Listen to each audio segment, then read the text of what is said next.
रहा था, गांधी ने हत्या से 2 दिन पहले एक बात कही कि अगर मेरे हत्या हो जाए, मुझे गोली लग जाए और अगर मैं राम का बिना नाम लिए मर जाऊं तो तुम बताना कि ये आदमी सही नहीं था, झूठ बोलता था, ढोंगी था। लेकिन अगर मैं मरने से पहले राम का नाम लूं तो तुम बताना देश को, और ये देश को बहुत काम आएगा। ये उन्होंने, गांधी जी की अगर हत्या हुई और उन्होंने हे राम बोला तो समझ लीजिए कि सिर्फ इस वजह से 50 साल तक बीजेपी इस मुल्क में सत्ता में नहीं आई थी, है ना। हम लोगों ने जब ये बात शुरू हुआ था आरएसएस का, तो हम लोगों ने देखना शुरू किया, समझना शुरू किया इस चीज को कि हर जगह जो सेकुलर नेता होता था, चाहे वो कांग्रेसी हो, लेफ्ट का हो, कोई भी हो, ये बोलता था कि राम के तो ये मतलब गलत लोग हैं, असली राम भक्त तो गांधी जी थे। यही तो बोला जाता था। इसी नैरेटिव पे बीजेपी 50 साल तक सत्ता से बाहर रही, क्योंकि ये इसने रोक दिया।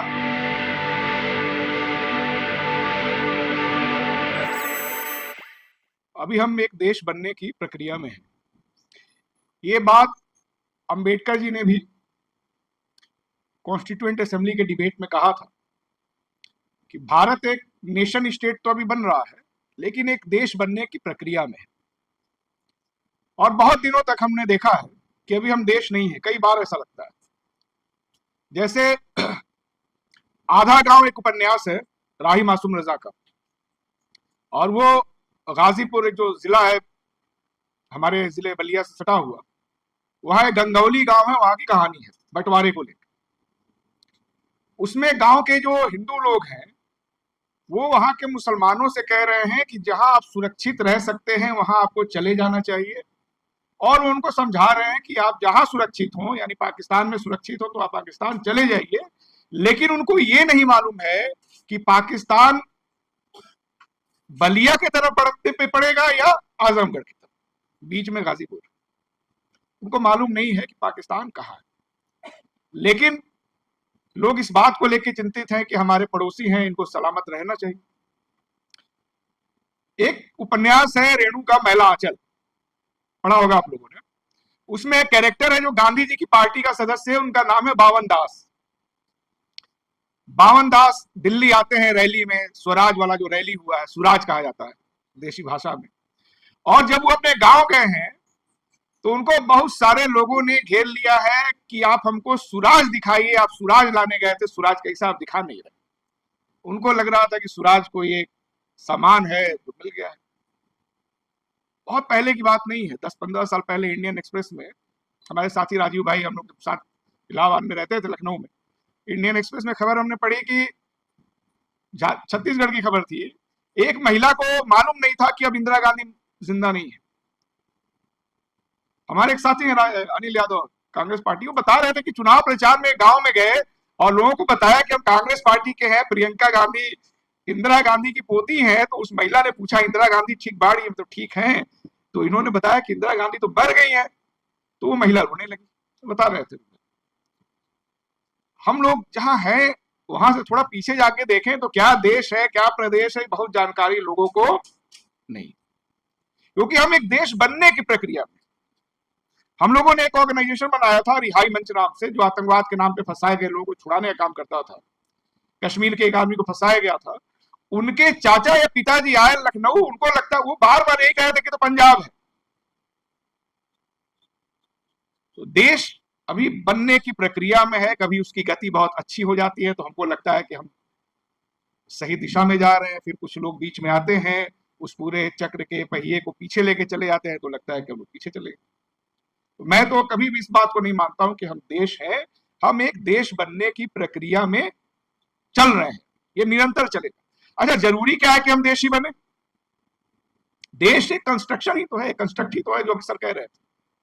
बेनेडिक्ट एंडरसन क्या कहता है, क्या अगर हमने ये तसव्वुर कर लिया कि हम इस भूभाग का हिस्सा नहीं है तो हम कैसे भारतीय होंगे? ये कल्पना ही तो है, लेकिन एक बहुत मजबूत कल्पना है जिसका अच्छा इस्तेमाल भी हो सकता है और गलत तरीके से भी आप उसका इस्तेमाल कर सकते हैं। हमको आपको कोई देश नहीं जोड़ता, ये सच्चाई है। बहुत सारे लोग फिलिस्तीन के साथ खड़े हैं, बहुत सारे लोग जहां पर भी दमन होता है उसके साथ खड़े हैं, पीड़ितों के साथ खड़े हैं। हमारा क्या रिश्ता है उनसे? ठीक इसके उल्टा भी है। जो यहां पे मुसलमानों के खिलाफ है, उनका एक आदमी बीएस मुंजे उनका समर्थक था जो यहूदियों का विरोधी था।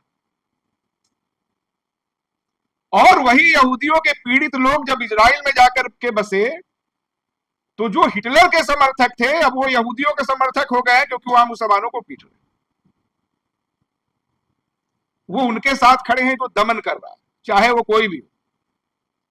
अगर ये हिंदुत्व की बात होती, हिंदू की बात होती, तो जो बीजेपी के लोग हैं, आरएसएस के यहाँ जो लोग हैं, ये कमला हैरिस का समर्थन करते ना।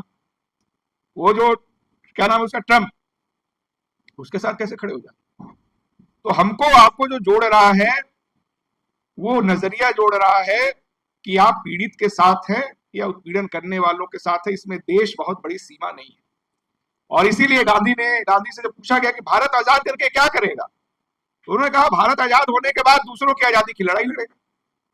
अगर सिर्फ हमारा आजाद होना ही काम होता तब तो काम हो गया था ना। हम लोगों को थोड़ा फिर से रिविजिट करना है अपने लोगों को, नई भाषा गढ़नी है, नया नैरेटिव गढ़ना है। अभी हमारी जो भाषा है बहुत पुरानी भाषा है। मैं बिहार में जहां मैं काम करता हूं, मैंने वो कौन सा एक सेना ही लोग करनी सेना के लड़कों से कहा कि आप मेरी मुलाकात करवाइए। करनी सेना के 20-25 लड़के आए, मधेपुरा की बात। उनसे आज तक किसी ने कोई बात ही नहीं किया। हमारे आपके बीच का कोई जाता ही नहीं, उनसे कोई बात नहीं कर। छोटे छोटे लड़के हैं 20-25 साल के, वो बेचारे, उनको बता दिया गया जो इतिहास वो मान रहे हैं।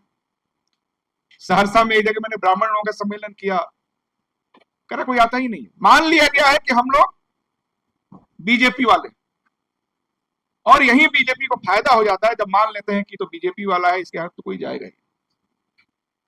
हमारे एक मित्र हैं, एक दिन बहुत एक अच्छी बात बोले, केपी सिंह जी पत्रकार हैं। उन्होंने कहा कि आप लोगों ने क्या किया, लोगों को अंधभक्त कह के इतना उनको अपमानित कर दिया कि जो बेचारे लौटना चाहते लौट भी नहीं पा रहे। उन्होंने कहा कि एक आदमी अपने गांव में, इलाके में इतना उसकी ब्रांडिंग हो गई है। उन्होंने कहा अंधभक्त मत कहिए, उनसे कहिए कि इन्होंने पिछले चुनाव में बीजेपी को वोट दिया था, जिस तरह हम में से बहुत सारे लोग कहीं वोट चले जाते। जब ये भाषा हम बोलेंगे तब मुझे लगता है कि लोग आएंगे। हम लोग बीजेपी का काम आसान कर रहे हैं ना। जैसे मान लीजिए कोई चोर का गिरोह हो, डाकू का, वो चाहता है कि जो नया चोर लड़का आया है ट्रेनिंग करने, प्रशिक्षु चोर जो है, जब तक इसके ऊपर मुकदमा नहीं हो जाएगा कभी भी भाग सकता है। चाहता है इसके ऊपर मुकदमा हो जाए, ठप्पा लग जाए, उसके बाद कहां जाए, गिरोह में तो रहना पड़ेगा। तो हम लोगों ने क्या किया है, भक्त अंधभक्त जो बोल बोल के हम लोगों ने उनके ताकत को मजबूत किया, वो आ ही नहीं पा। तो थोड़ा नई भाषा, नए तरह का अप्रोच के साथ सोचना जरूरी है। और जब भी मैं राष्ट्रवाद पे बात करता हूँ, गंगा जमुनी तहजीब, ये सब जो सुनाई देता है, तो मुझे थोड़ा अजीब तरह का लगता है। हम पूरा राष्ट्रवाद की जब बात करते हैं तो सिर्फ एंटी कॉलोनियल मूवमेंट तक ही सीमित रखते हैं। क्या अंग्रेज जब यहाँ आए और उनके खिलाफ जब संघर्ष शुरू हुआ, उसके बाद से ही हम भारतीय हैं? हमारा इतना जोर उस पर क्यों है? और आज का जोर नहीं है, बहुत पहले से भी था। हेडगेवार के सामने ये सवाल आया तो उसने बहुत चालाकी से एक जवाब दिया कि जो लोग अंग्रेजों से लड़के राष्ट्रवाद की बात कर रहे हैं वो निगेटिव राष्ट्रवादी लोग हैं। और ये एक बहुत ताकतवर विचार है। मान लीजिए कोई अंग्रेजों से नहीं लड़ा, उसके घर के लोग अंग्रेजों से नहीं लड़े, बहुत लोग तो जन्मे नहीं करते थे कि कौन क्या है। जब ये तक नहीं पता था कि पाकिस्तान का है तो अंग्रेज तो कोई आ जाता था, लोग जाते थे देखने। हमारे गांव में दादा परदादा लोग बताते थे कि कभी कभी अंग्रेज आ जाते थे, लोग जाते थे देखने के लिए कि उसका स्किन कैसा है, कलर कैसा है। ये सच्चाई, हमारे पूर्वांचल की बात है ये। हर जगह राजा महाराजा दमन करने थोड़े जाता था। तो हम लोग जो बहुत ज्यादा एक कॉलोनियल उस पर बात करते हैं ना, हमें लगता है कि क्या हम सच में वहीं से पैदा हुए, वही मतलब जब से अंग्रेजों से लड़ना शुरू किए तभी से भारत बनना शुरू हुआ, ऐसा है क्या? मुझे लगता है कि इस पे हम लोगों को सोचना चाहिए। भारत एक बहुत पुरानी संस्कृति है, और हर चीज को दूसरों पे ब्लेम करना, अभी कोई बोल रहा था बांटो और राज करो, ये सब क्या होता है? वो आकर के हमसे सीखे होंगे कि बांटना और राज कैसे किया जाता है। हम पहले से बटे हुए नहीं थे, ये कोई नया चीज अंग्रेज करके गए। 1931 में 34 में कानपुर में दंगा हुआ, जिसपे गांधी जी ने एक कमेटी बनाई थी जांच करने के लिए, जिसको एनबीटी ने छापा है। उसमें उन्होंने लिखा 30 के दशक में ही बंटवारा हो गया था कानपुर के अंदर कि ये मुसलमानों का मोहल्ला है, ये हिंदुओं का मोहल्ला, कोई कहीं आता जाता नहीं था। वो तो अंग्रेज नहीं ना किए। तो क्या होता है कि हम बहुत सारे कठिन सवालों से बचने के लिए हम किसी न किसी के ऊपर उसका ठीकरा फोड़ने लगते। जैसे हमने मान लिया कि अंग्रेज ही हमको बांट के गए, हम तो बहुत साधु महात्मा संत लोग थे। अच्छा, अंग्रेज चले गए तब काहे लड़े भाई?